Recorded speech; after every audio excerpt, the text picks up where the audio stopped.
Hey there, my name is Andrew, and today I'll show you how you can turn on auto refresh of knowledge base links within your AI agents. It is critical to have this turned on with your knowledge bases if you're using live URLs within your knowledge bases, such as websites and funnels that may potentially change. You want to make sure that you have this on so that way whenever they do change, they can automatically be updated inside of your knowledge base. Let me show you how this works.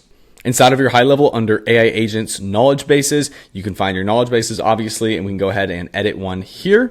And once we are inside of our knowledge base under web crawler, we can see we have all of these different links that our knowledge base is reading from. In order to turn on auto refresh, we have a big auto refresh button and we can turn on this setting here.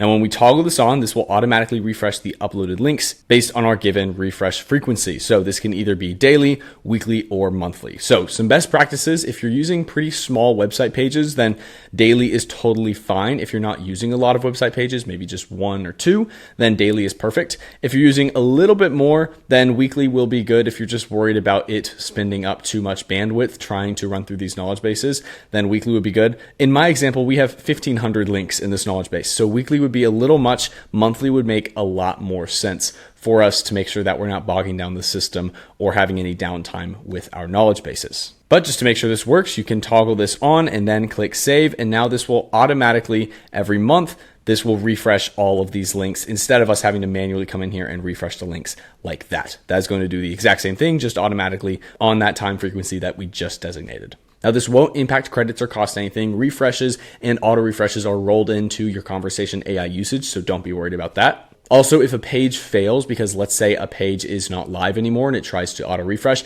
it will then take down the data that's currently in the tool and update to whatever version is most live. So if a website page comes down, for instance, then it will be technically removed from your knowledge base whenever it runs on this auto refresh if you take that website down. If you have any more specific questions about the auto refresh feature, feel free to drop a comment on this video or check out the rest of the help doc. As always, my name is Andrew, and thank you very much for watching.